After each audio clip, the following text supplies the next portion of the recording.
everyone, and welcome back to English with Friends. I'm Emma. And I'm Ryan. Today we are providing the definitive shortcut to mastering one of the most stressful social situations in English, visiting a friend's home. It sounds so simple, doesn't it? You get an invitation, you go, but it's really not. No, it's not. The second a friendship moves from, a coffee shop into someone's actual house, Yeah. you're suddenly facing this whole stack of unwritten personal cultural rules. Exactly. You're entering their space, Right. their kingdom. And unlike a restaurant, there's no menu for the rules. It can cause a lot of worry about saying the wrong thing or, bringing the wrong gift. Absolutely. We hear about that anxiety all the time. So our mission today is to just wipe away that anxiety and replace it with confidence. We're going to give you a complete step-by-step guide. We'll focus on the exact English phrases, the cultural etiquette, everything you need. So you can accept any invitation with 100% confidence. That's the goal. Okay, let's unpack this. So first things first, the invitation itself. Right, because how your friend asks you tells you almost everything you need to know about the level of formality. We've basically broken them down into three main types. Okay, so type 1, this is the big one, the dinner party. Yes, the formal event. The language here is very specific, very planned. They'll say things like, "We're having a dinner party on Friday. We'd love for you to come." Or, "I'm hosting a few friends for dinner next week." It implies you should be on time. You'll be there for a few hours. It's an event. Precisely. Then you have type 2, which is probably the most common. We call it the come over. This is where you hear that phrasal verb come over. It just means come to my house. It's still a plan, but it's much more relaxed. "You should come over on Saturday," or "Hey, come over for coffee tomorrow morning." And then there's type 3, the most casual of all, Mm. the stop by or drop by. This is where there isn't really a firm plan. It's more of an option. If you're in the area, stop by. Right. But what about, and I know you get asked this, what if it's vague? What if they say, "Hey, just come by whenever this weekend"? How do you know if that's a real plan or not? That's a fantastic question because that vagueness is part of the culture. If it's that open-ended, treat it as a type 3, a stop by. So low pressure. Very low pressure. Yeah. But the responsibility is on you to make it concrete. You can't just show up. You need to send a text about, say, 30 minutes before, something like, "Hey, are you free if I drop by around 4 p.m.?" So you turn the vague offer into a polite managed visit. That's smart. Exactly. Okay, let's do a quick role play on accepting. Yeah. So, you invite me to a casual dinner. All right. "Hey, I'd love to have you over for a casual dinner on Saturday. We're thinking around 7 o'clock. That sounds lovely. Count me in. Perfect. Enthusiastic, clear, but you're not done. What's the one essential follow-up question you need to ask? You have to lock in the time. "Thanks so much for the invitation. What time should I be there?" Yes. It just removes all the ambiguity, makes it a solid plan. Okay, so now we get to what I think is the ultimate social test. The golden rule. You absolutely must ask this question, what can I bring? You could also say, "What can I contribute?" Or, "Should I bring anything?" Right, but the point is you have to offer. It's a signal that you're a participant, not just a consumer of their hospitality. But the real trick is figuring out what their answer actually means. Yes. Let's start with the easiest one. Answer number 2 is they give you a job. Right. "Oh, need to bring a side dish?" Or maybe just a bottle of wine. Easiest answer. You have your assignment, you're good to go. But the tricky ones are when they say, "Just bring yourself." Or, "Oh, don't worry about it." This is the test, isn't it? This is 100% the test. In, I'd say, 99% of cases, it does not mean bring nothing. So what does it mean? It means I have the main food covered, so please don't bring a complicated dish that will mess up my menu. But the unspoken rule is that you should still bring a small host gift to show your appreciation. Arriving empty-handed after they say that is a major, major mistake. A huge misstep. So this is where knowing what to actually bring is critical. Let's talk about the perfect gifts. They should be small, right? Consumable. Exactly. You're just saying thank you. A bottle of wine is the absolute classic. Or a nice 6-pack of craft beer. If they don't drink. A nice bottle of sparkling juice or sparkling water is great. Or even a bag of really good local coffee beans. Chocolates, a nice box of cookies. Yeah. Always a safe bet. But I love the advice we found about flowers. Oh, this is the pro tip. Flowers are wonderful, but if you just hand the host a bouquet of loose flowers... They have to stop everything they're doing. Right. They're trying to greet people, check on the food, and now they have to go find a vase, fill it with water, trim the stems.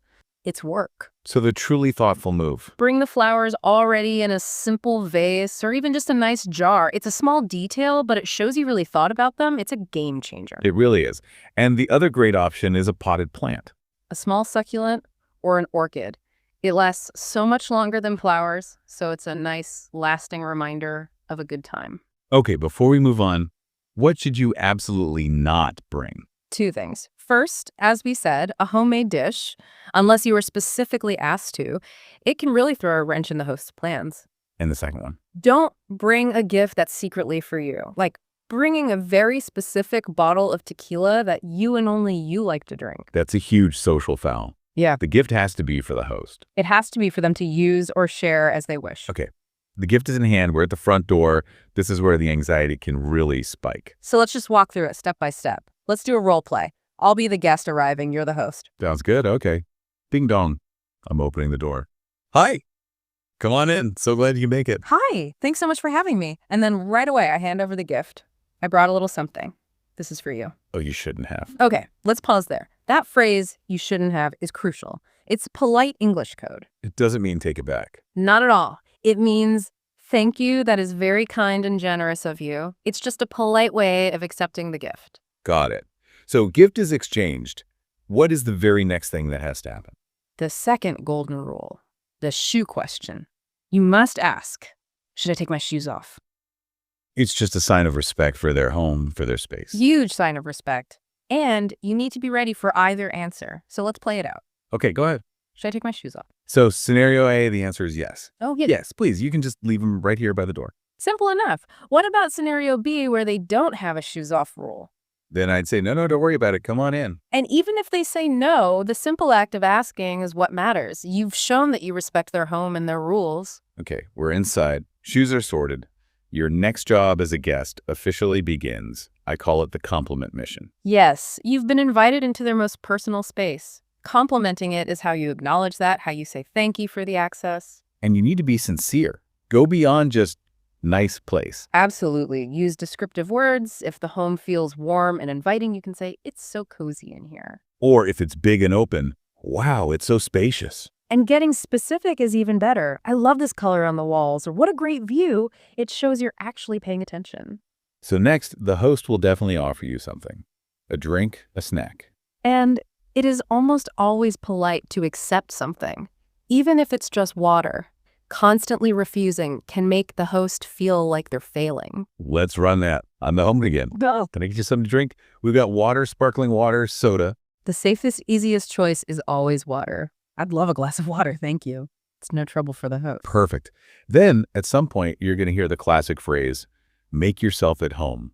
What does that really mean? It means, please relax, be comfortable, don't feel like you have to be stiff and formal. And what does it not mean? It does not mean go open my refrigerator and see what I have. It doesn't mean wander into closed rooms. It's an invitation to be emotionally comfortable, not to treat the house as your own. That is great clarification. Yeah. Now, as the evening goes on, especially after a meal, there's one more mandatory action.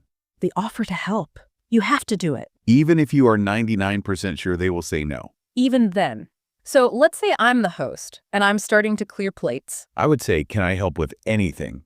Or, to use a great idiom, can I give you a hand? And my response as a good host will almost certainly be, no, absolutely not. You're the guest. Please sit down and relax. So the offer itself is the important part. The sincerity of the offer is what counts. Precisely. And just a quick don't-do list. Don't be on your phone the whole time. Don't put your feet on the coffee table unless you're explicitly invited to. And please, if there's a coaster, use it. Little things that show big respect. Okay, let's get to the end of the night. The art of the exit. You can't just abruptly leave. No, it's a process, a 3-step process to ease your way out politely. Step 1 is the signal. It's a gentle hint. Right. You might glance at your watch and say, wow, look at the time. It's already 10 p.m. Or, well, it's getting late. You've planted the seed. Then, a few minutes later, you move to step 2, the statement. This is the definitive announcement. I should probably get going, or I have an early start tomorrow, so I should think about heading out. And that brings us to step 3, which happens at the door as the host is walking you out.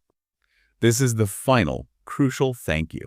Let's role play that final farewell. I'll be the host at the door. Okay, Thanks so much for coming over. It was great to see you. Thank you so much for having me. I had a really wonderful time. The food was delicious. I'm so glad. Let's do it again soon. I'd love that. Take care. And you walk out the door. But you are not quite done yet. Ah, the modern necessity, the thank you text. Yes, later that night or the next morning. It just solidifies your appreciation. Something really simple works best. Like, hi, thanks again for having me over last night. I had such a great time. That lasagna was amazing. Exactly that. It just closes the loop perfectly and guarantees you'll be invited back. That really was a complete guide. So let's just quickly recap the 6 key rules to remember. 1. Ask the golden question. What can I bring? 2. Bring a small host gift anyway. Wine, chocolates, a potted plant. 3. When you arrive, ask the shoe question. Should I take my shoes off? 4. Compliment their home. Be sincere. Use words like cozy or spacious. 5. Offer to help. Can I give you a hand? And 6. Leave gracefully with the 3-step exit and always send the thank you text. So what does this all mean? I mean, these aren't just a bunch of random rules. They're a framework for showing respect, showing gratitude, and really for strengthening a friendship. And as we close, we want to leave you with a question to think about. When you hear these rules, which one feels the most different from your own culture? In your home country, what is the single most important unwritten rule when you visit someone's home? Because understanding your own rules is the first step to understanding and respecting someone else's. That's it for today. If you enjoyed this video, make sure to like this video and subscribe our channel